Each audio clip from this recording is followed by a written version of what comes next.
दोस्तों नमस्कार, the Gopa talks में आपका बहुत बहुत स्वागत है। आज हम आपको मिलवाने जा रहे हैं भिलाई छत्तीसगढ़ की श्वेता उपाध्याय जी से। श्वेता जी नमस्कार, आपका द गोपा टॉक्स में बहुत बहुत स्वागत है। नमस्कार गोपा जी। और आपको इन पुस्तकों के लिए जो हाल ही में अभी 2 पुस्तकें जो आपकी प्रकाशित हुई हैं बोधरस प्रकाशन से, इसके लिए खूब सारी बधाई। धन्यवाद गोपा जी। बहुत सुंदर सा नाम, मेरे मन में बसता तुम्हारा मन। कहानियों का अगर संग्रह देखते हैं तो हम ये पाते हैं कि उसमें मनोविज्ञान बहुत अच्छी तरह झलकता है जी। तो एक समस्या की ओर भी जो इशारा करता है और साथ ही साथ एक समाधान की ओर भी लेके जाता है, एक निष्कर्ष तक भी पहुंचाता है।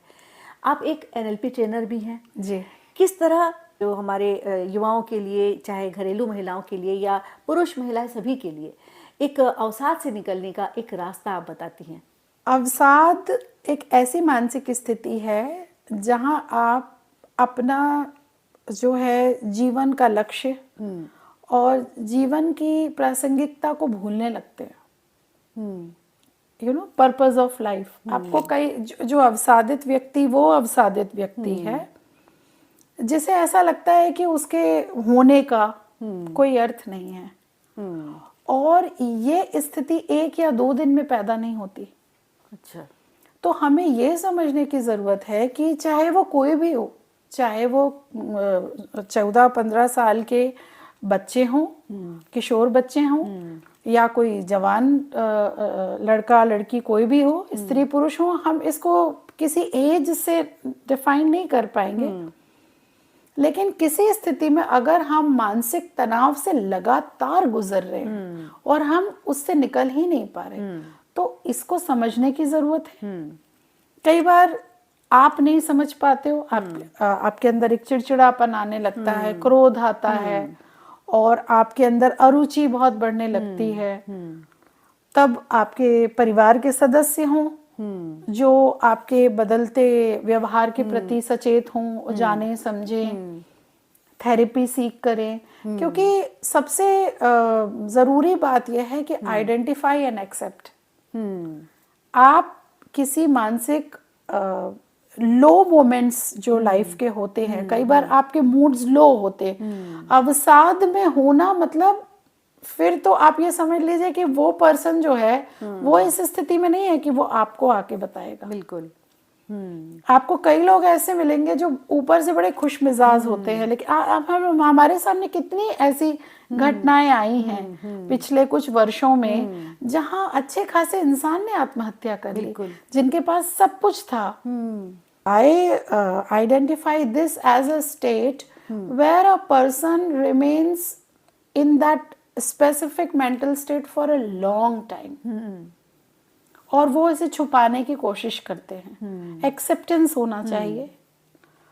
और जब आप उसे आइडेंटिफाई कर लें तो फिर आप थेरेपी सीख करें। संवादहीनता एक बहुत बड़ा कारण है।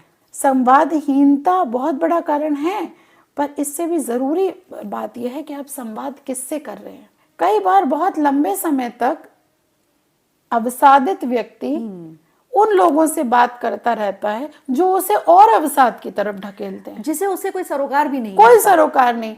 अब आप ये समझ लीजिए कि मान लीजिए आज आपके लंग्स में इन्फेक्शन है, तो आपको उस डॉक्टर के पास जाना पड़ेगा जो उस रोग के विशेषज्ञ हैं। एग्जैक्टली। लेकिन यहाँ पे आप उसके पास जाते हैं जो आपको घरेलू नुस्खे दे रहा है, तो आपका जो केस है वो तो वहीं खराब हो गया, वहीं बिगड़ गया। तो और जरूरी नहीं है कि हर बार उस व्यक्ति में वो समझ हो, लेकिन अगर हम समाज में एक ऐसी अवेयरनेस पैदा करें जहां किसी के थेरेपी सीख करने को एक टैबू ना माना जाए, इंसान खुलकर, और आजकल ऐसा हो रहा है, लोग अपने मेंटल हेल्थ पे खुल के बात करते हैं। श्वेता जी, अगर दीपिका पादुकोण जी की बात करें, बहुत फेमस एक्ट्रेस है और वो हम सब के लिए मिसाल है कि उन्होंने खुद स्वीकारा एक बार कि मैं इस दौर से गुजरी और किस तरह वो इस तकलीफ से वो बाहर निकल पाई। तो समस्या का डिस्कशन करना, उस पर चर्चा करना, वो भी सही जगह पर, हाँ ना, सही लोगों के साथ। श्वेता जी, एक चीज, चूंकि हम स्त्री पर बात कर रहे हैं, प्रकृति पर बात कर रहे हैं, तो स्त्रियों पर मैं आऊंगी। स्त्रियों का एक जो समय होता है, जिस समय उनका प्री मेनोपॉज का समय होता है, मेनोपॉज का समय होता है, वो अपनी एक बहुत लंबी जिंदगी अपने घर गृहस्थी बच्चों को देकर वो आगे बढ़ती है। और एक समय ऐसा आता है कि जब बच्चे भी अपने करियर की ओर मुड़ जाते हैं, वो बाहर चले जाते हैं, पति भी सबके बिजी रहते हैं अपने कामकाज इन सब चीज़ों में, तो औरत कहीं ना कहीं से एक अकेलापन महसूस करती है। तो एक अवसाद की स्थिति उसमें भी आती है, क्योंकि एक हार्मोनल चेंजेस भी आता है। तो ऐसी महिलाओं के लिए आप क्या कहना चाहेंगी, किस तरह वो अपने आप को संभालें, और घर के जो लोग हैं उनके लिए भी क्या जिम्मेदारी, क्या दायित्व होना चाहिए? बड़ा सरल पर बड़ा कठिन प्रश्न पूछा है मुझसे। मुझे लगता है कि हम सेल्फ केयर बहुत इम्पोर्टेंट है जी। मेरा जो मैसेज है महिलाओं के लिए वो ये है कि आप सेल्फ केयर पे ज़्यादा फोकस करें। अगर आपको मालूम है कि आप उम्र के इस दौर से गुजरेंगी और अगर आप उस विषय को थोड़ा जानेंगी समझेंगी तो आप खुद में हो रहे बदलावों को भी एक्नॉलेज करेंगे, आप समझेंगे उनको। बिल्कुल। और इस समय में आपके पास अपना एक ग्रुप होना चाहिए। बिल्कुल। आपकी कोई हॉबीज होनी चाहिए, आपके अंदर वो स्किल्स जिनको आप शायद पहले कभी पॉलिश नहीं कर पाए, जिनको आप तब रिफाइन नहीं कर पाए, आप उस पे काम करें। तो आपके लिए ये आइडेंटिफाई करना बहुत ज़रूरी है कि ऐसी कौन सी चीज़ है जो आपको प्रसन्नता देती है, आपको खुशी देती है। बिल्कुल। और आपको पर्पस देती है। मैंने ये देखा कि वो स्त्रियां जो काम करती हैं वो अवसाद में कम घिर, ऐसा नहीं कि उन्हें परेशानी नहीं होती या उन्हें तनाव नहीं होता, पर वो उस तनाव को झेल लेती हैं और वो उसे डील करना जानती हैं। और जहाँ तक परिवार के सवाल का प्रश्न है तो यहाँ मैं ये कहूँगी कि पुरुष के पास उसके अपने संघर्ष और अपने चैलेंजेस हैं। मैंने बहुत से पुरुषों को देखा है कि जैसे कार्यस्थल पे उनके पास अगर वहां से उन्हें कोई तनाव मिल रहा है तो वो सामान्य रूप से कभी भी उसकी चर्चा घर में आकर नहीं करते। तो अगर स्त्री और पुरुष की बात की जाए तो जब पति अपने 100 मसले सुलझा रहा है बीवी को बिना बताए। वैसे पुरुषों के बारे में आप जो बोल रही हैं कि खुद ही झेल लेते हैं, ऐसा नहीं है। पुरुष कई बार अपनी बीवियों से भी, पत्नियों से भी साझा कर लेते हैं और ये एक बहुत अच्छा जरिया भी होता है। लेकिन कई बार औरतें अपनी बातें नहीं कह पाती हैं।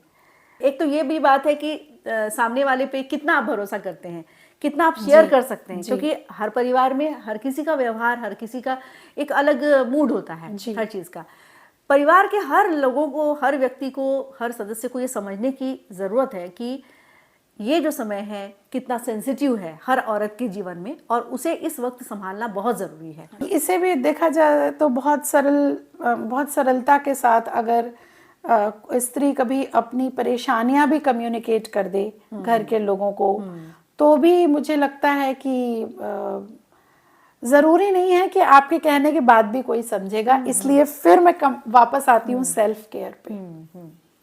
कभी अपनी खुशी और अपनी वेलनेस को बहुत ज़्यादा किसी दूसरे पे मत डालिए। निर्भरता मतलब निर्भरता रहे, अपनी खुशी अपने हाथ है। अपनी खुशी आपके अपने हाथ में है। आप जानती हैं कि आपको हार्मोनल चेंजेस से गुजरना होगा और इस दौरान ऐसी ऐसी समस्या हो सकती है। बेटर है आप अपने पास एक गायनेक रखें जिनसे आप समय समय पे परामर्श लें, आपका अपना फ्रेंड सर्कल हो। और इतने के बाद मुझे लगता है आप व्यस्त रहें, मस्त रहें, घूमे फिरें। पॉजिटिव बने रहने की बहुत ज़रूरत है। सकारात्मकता ही आपको हर चीज़ से निकालती है। और हमारे जो शरीर हैं इसके हर उसका संबंध हमारी मानसिक स्थिति से है। बिल्कुल। तो जितनी अच्छा मेंटल स्टेट रहेगा उतने स्वस्थ हम रहेंगे। और अपनी उपयोगिता की समझ कि हम उपयोगी हैं। जो आप कह रही थी कि जब जो हताशा तब भी होती है कि हमारी वैल्यू क्या है, हमारी उपयोगिता क्या है। तो ये समझने की जरूरत है कि हम कितने उपयोगी हैं अपने परिवार के लिए, अपने समाज के लिए। महिलाएं जो हैं आर्थिक आकलन जरूर करती हैं कि अगर वो वर्किंग नहीं हैं, अगर वो कमा नहीं रही हैं, तो वो अपने आप में ये इस एक भाव को पाल लेती हैं कि अरे मैं नहीं अर्न करती। आप अर्न नहीं करती, अगर आप खुद को ही हेय दृष्टि से उस चीज को देखेंगे तो फिर आप कैसे किसी सामने वाले से उम्मीद करेंगे कि वो आपकी रिस्पेक्ट क्योंकि आप उनके साथ कंपैरिजन कर रही हैं जो पहले से जॉब में लग चुकी हैं और अर्न कर चुकी हैं या इंडिपेंडेंट रह चुकी हैं। लेकिन आपने उस समय को अपने परिवार को बनाने में, आपने वो समय आपने जिस समय आपको शायद करियर चुनना था, हो सकता है आपने करियर गिव अप कर दिया और आपने कहा हो कि नहीं मैं फुल टाइम, और ये आपका म्यूचुअल डिसीजन था आपके और आपके हस्बैंड का, फिर उस पे बाद में अफसोस करने का नहीं, कई बार परिस्थितियां भी होती हैं, औरतें नहीं कर पाती हैं, जॉब नहीं कर पाती हैं, लेकिन आप एक समाज को एक अच्छे डायरेक्शन में लेके जा रही हैं, ये भी एक बहुत पॉजिटिव बात। जब आप फ्री हो तब कर ले, सीखने की, कुछ किसी काम को शुरू करने की ऐसी कोई उम्र नहीं होती, कभी भी करें, लेकिन उसके लिए आप ऐसा नहीं होना चाहिए कि आप उस पास्ट के कारण अरे मैं तब नहीं कर पाई, मैं तब मैंने छोड़ दिया, तो इस तरह से उस पे मंथन करना हाँ, कोई उसका तो बिल्कुल है, बिल्कुल जैसे कि श्वेता जी कह रही हैं कि सभी बहनों से मैं यही कहूँगी कि अपने आप को खुश रखने के लिए खुद अपने ऊपर ही निर्भर रहें और पॉजिटिव रहें हमेशा, और खुद के सेल्फ केयर पर ध्यान दें, खुद को खूबसूरत बनाए रखने के लिए, खुद को हेल्दी बनाए रखने के लिए वर्कआउट करें।